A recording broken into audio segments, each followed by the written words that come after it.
Ladies and gentlemen, welcome to Unarmored Talk podcast, where we will have real life conversations that helps you gain an accurate way of thinking. And the way we're going to do this is by gaining a better understanding of how feelings, emotions, and thoughts can influence the outcome of a personal or professional challenge. I'm your host, Mario P. Fields, and today's guest is Monte Hay, Monte the Motivator Hay. He is a United States Marine, retired. I think he did about 50 years. He's an entrepreneur. He's an executive in I want to say sales, right? But bottom line, I'll let Monte, the motivator, introduce himself to you listeners and viewers. Welcome, Monte. Hey, blessed to you, my brother Mario. And I thank you for letting me get on here because I've seen all the other episodes and they've been dynamic. So for those that's watching, go back and watch the other episodes. And I just appreciate you being the person that you are, and just delivering the mail, what I say every single day. A little bit about me, I'm a retired Marine, 26 years in the Marine Corps. You probably see in the background, my wife, Kiyom. You can't see the other picture. Got a baby boy, Micah, who is 2 years old, going on 22 years old. I'm almost 48. My birthday is on the 18th, so I got a late start, but I got to start. And I came into the Marine Corps in 91, just making sure that I take care of my mom. I had two other brothers, one retired Navy chief. One was actually killed on a train accident on the Marine Corps birthday in 2004. So I came in, I did my time, I retired, and over here in Fort Worth, Texas, loving life to the max, and just doing my best to bring out the absolute best in others, my brother. No, thanks. And we're blessed and honored to have you on the show. Ladies and gentlemen, also forgot to let everyone know that he's also a consultant for global inspirational speakers. So he is not just a professional externally, but we also have a professional relationship internally. So again, welcome to the show. Thank you. And you know how we do it, Unarmored Talk. Let's jump right into the topic. So it is 1996, I want to say. You're a corporal in the United States Marines. You're home on leave and trying to enjoy some quality time with family and friends. You go out for a nice evening at a local club, as a lot of us do in 23, and then you find yourself unexpectedly in a life or death situation when some stranger put a gun to your head with his finger on the trigger. Talk to us. Talk to us about how did we get to that point? How did this happen? I'm gonna take you back to that moment, Mario, because it's so vivid. I can still see it to this day. Going back in 1996, I was over in Camp Lejeune, North Carolina, came down for the weekend, spent time with my family, spent time with my friends, went out to what we call the country. I'm from a small town, Williston, South Carolina. Went out to the country, spent time with my family and friends. And there were some people in the yard. In the yard, they're saying that if something goes down in the club, we got your back. And I'm like, well, me and my brother, we never got any trouble. We don't look for trouble. So we're not going to, go and look for anything. So lo and behold, we got out there in the club. The club was called the Cadillac Ranch, believe it or not, called the Cadillac Ranch. Went out there. They were throwing bottles in the club, and I said, man, we got to go. Then I had my girlfriend and him. He had his girlfriend. So we walked out the club, walked out a little bit, saw him in my peripheral. I'm looking over here, walked out a little bit, saw my peripheral. Then I walked again. I didn't see him. Someone hit him with a 9mm. I saw it, blood gushing out the side of his face. I'm like, oh no. No, that's it. That's my brother. I don't care who it is. Right. I'm going to go out there and I'm going to defend my brother. So he was end up fighting on one side. I end up fighting on the other side. Look around, and I saw all those other people that said it was going to be there for us in the morning. But then I looked around, and there was nowhere to be found. So just me, my brother, and it turned out to be a game. So I remember this. It was a guy. It was a white SUV. I kept ramming his head in the SUV. Right. Ramming his head in the SUV. And the next thing I know, I got hit in my back, got hit in my head. I stood up. Cold steel right here. I could still see it. I said, bro. Well, I'm looking like I'm looking at you. I said, bro, what are you going to do? Pull the trigger? And it wasn't really being sarcastic. It was like, it was just a calmness. And at that moment, I knew that was a life or death situation because he could have blew my head right off right then and there. So I didn't freeze. I said to myself, I just need to make sure that if I go, I'm not doing it for myself. I'm doing it for my brother. That was it there. And lo and behold, I'm here today to tell the story. Yeah, wow. Let's dig deeper into that. Monty, and what a situation that hopefully we all hope that we're not ever put in. But quite frankly, I believe there's a lot of young, people in general that find themselves in life or death situations like you. But I believe you were angry. Or what type of emotions? I mean, because I know if you're fighting, you got some anger in there. But talk to us about what emotions were you feeling from the time you see your brother get hit with the 9 millimeter, until the time now you are faced with a decision, right, to behave in a certain way. Talk to us about your emotions. Coming out there, as soon as I'm gonna talk about a few emotions. Yeah. Coming out the club, when my brother got hit, I mean, I was angry, because that never happened before. Right. Me and my brother used to fight, but I like, if somebody mess with you, I got your back. So when I saw that, immediately, I was like, no hesitation. I went over there, pulled some people off. So I was very angry, and it was like rage. And I'm like, why us? We didn't go out there looking for anyone. We didn't go out there looking for trouble. So why us? So I was kind of confused. I was angry, but I was confused. Like, man, is this wrong place, wrong time? Turned out to be, they thought it was a mistaken identity. They thought my brother was somebody else. So and in that moment, when the guy put the 9 millimeter, I'm like, what am I going to do? I said, if this is it, God, if you spare my life, I want to make sure that I do things the right way. I know my purpose. I know there's a reason for me to be here. So if you expect, so it was kind of like divine. It was divine intervention that God didn't pour. He called me some names or whatever it is, but he called me like a P. I don't know if I could be graphic here, but he called me a PU, whatever, and then he went away, and then I went out there. My brother, he sped off. I don't know where he went, but I'm here to, like I said before, to tell the story. So it was anger, it was rage, but then when it was pointed here, I could still feel it. It was calmness, because even if I go, because up until that point, I was preparing myself to go with the Father. Right. So even if I go, I know I'm gonna be with Him, and I'm going out the right way, because I'm going out making sure that my brother was safe. That's interesting how you could have emotionally reacted. You're already angry, right? You already putting somebody in some steel right on the vehicle. I don't know if it was steel fiberglass, but the bottom line is you were protecting your brother and defending yourself. But what's interesting is you could have reacted angrily when you stood up and you had that 9 millimeter pistol to your head. You could have, out of rage, punched him, whatever, and not even thought about what you just articulated.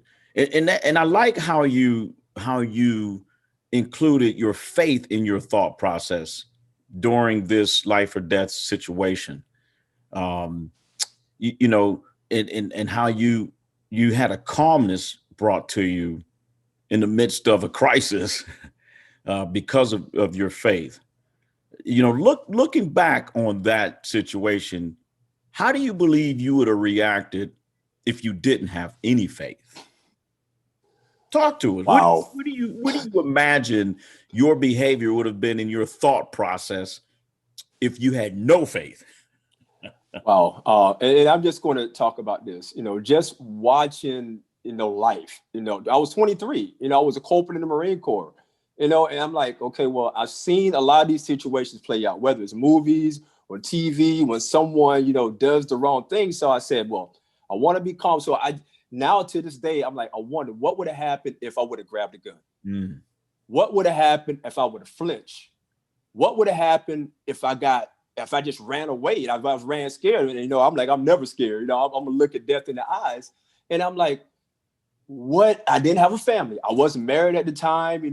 Michael wasn't born. Kiyomi wasn't born. So I said to myself, I just need to make sure that I just go out there and just be calm. Because if I would have just flinched the wrong way, my head, I mean, I know for a fact you wouldn't even be talking to me right now, Right. because my head would have got blown off. But it was nothing but God.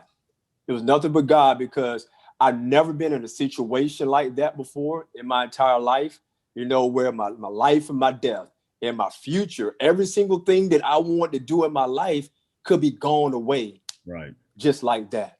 And I'm thinking all the people that I met since I was 23 years old, I would have never had that chance if I didn't stand my ground, if I didn't stay calm. Wow. And how do you believe that situation changed the now almost 38 Monte Hay, because you look 38. Thank you. There's hope for me. But how do you how do you believe that particular situation changed the man we see today? If I could pick one pivotal point in my life that changed, it's that one, because that's when I found my purpose. And ever since, and I know we talk about this all the time, my purpose is to help bring out the apps now. Like, God, the reason why he didn't pull this trigger is something that you got, something you want me to do. Right. I don't know what it is. And then it came to me, help others, just help others. Come back to the hometown. There's still black on black crime that's going in my hometown. Right. And it's scary and it hurts me, and there's a reason why I wear blue, because I'm a blue devil. That's why I was purposeful when I put this on. And so I say to myself, what would I've missed out? And at the end of my days, I just want to make sure that I walk in that purpose, because God, I know for a fact, my brother, God put me here to help bring out the absolute best. It's like a no doubt. It's a no doubt in my mind. God put me here to help bring out the absolute best in others and to help take them to whatever level they want to get to in their life. So it's just purpose, and ever since that day, that was a summer of 1996. Right. It was August. It was August of 1996. And ever since that day, I've been walking in that same purpose. Wow. And that's, that is interesting how a life or death situation resulted in your purposeful life. That's interesting, where it took a life or death situation to make you go, nah, I know why I was born. Any PTSD, I mean, that's a traumatic event, and that's, a lot of people I believe a lot of people believe that, PTSD is majority military or combat, but it doesn't discriminate. It's any human being, right? So any issues, post issues with depression or doubt, I know we like to reflect on the past, not live in it, but how about for you? What's the impact on you emotionally? Hurt, because I was in that situation. 1996. The one guy who said that, that he had, it was one other guy, but he ended up getting killed in gun violence a month later. And his son, was born 23 years after that. He got killed. And so you think this was 1996, 2 years ago, his son. So it's still going, and it hurts me because I was just on a video and I just saw someone saying, well, people that, the young kids growing up in the hometown, they're in jail for murder. I'm like, this is still going. So It always comes back. So he said PTSD, it always, every time I see something in my hometown or I see something on the news, I'm like, it takes me all the way back and say, okay, Monte, you got to do more to help bring out the best in others. God says you are here for a reason. Get your butt back into your hometown, reach back out to your hometown and help create change. So that's why I do what I do. But to answer your question, the PTSD, it hurts me. It hurts because I go through it every single day of my life. Wow. But because it's a blessing at the same time, we talk about blessings, because I go through it, it's a blessing to be able to fulfill my purpose, to help bring out the best in others. And I never imagined or thought about the triggers, for someone like you that has gone through this scenario. I mean, and you watch the news or the reports, there's always some type of situations that involve weapons around the world. But I would have never imagined that that's a trigger for you forever. And I love how you don't emotionally, react to it. You're aware of your emotions. Like you say, you're hurt. I believe some sadness. But you you take that to put effort towards making a positive change and to reduce, violence, even with the weapon. I appreciate that. As you look back on the events that head up the events before that evening, during that evening, and then after that evening, what advice would you give our listeners and viewers today, and if they ever found themselves in that situation? The advice I give you users is make sure your home is good. Everything starts at home. Start out because those I can't blame that. I mean, he was 19, Right. but there was something that happened along the way. Maybe something that happened in the house when he was 2, like Micah's age, 2 or 3 or 4 or 5, and surround himself, because I believe Bishop T.D. Jakes said this: if they can't see me, they can't be me. So if they only see negativity, if they only see gangs, they only see violence, that's what they're going to be attracted to. So the advice I have is for mothers, fathers, whoever, teach your kids to focus on, raise them up. It's biblical. Raise them up the right way, because sooner or later we got to let them go. And because we got to let them go, we can let them go with confidence, knowing that we instilled every single thing inside of them, so that way they can be strong men and women, in this world. So, because like I said before, we only got one shot. I know I didn't say it, but I'm gonna say it now. We only got one shot. If I can raise my son up, I gotta make sure I raise him up the right way, because sooner or later he's got to go and leave the nest. And I want to make sure that I do my part. And for the viewers, and just make sure that you do your part, to help change the youth, to bring more positivity into the world. Yeah, well, I tell you, Monte, if I hope and pray that I am never in that situation, but listening and learning from you in this episode really helped me understand that if I find myself in that situation where I'm, in out having fun, and now there's a weapon placed on my head, to think, to be aware of my emotions, and to think through my behavior, my reaction. And for me, I'm a Christian. I don't say I'm a Christian. I behave in a way that's godlike, as I try to anyway. And I bring that up is because you taught me, and I hopefully the listeners and viewers understand that faith actually can play a big part in your thought process and can increase the potential outcomes. Monte, how can the listeners and viewers find you? Well, they can find me in multiple places. Of course, Facebook. They can find me, Monte Hay, on Facebook. Instagram. They can find Monte Hay the Motivator. YouTube. I got a YouTube channel, Monte Hay the Motivator. But I'm over here in Fort Worth, Texas. So for those that are in Fort Worth, you know who you are. You can come and see me too. I know we got social distancing and those types of things, but those are the 3 primary places: Facebook, Instagram, and also on YouTube. Ladies and gentlemen, you guys heard from Monte, the Motivator. Hey, and for Unarmored Talk podcast, you can watch this episode on my YouTube channel. All you have to do is put in the search engine Mario P. Fields YouTube, and you can check it out, watch it live. You can also download it on audio through Apple Podcasts, Google Podcasts, and Spotify Podcasts.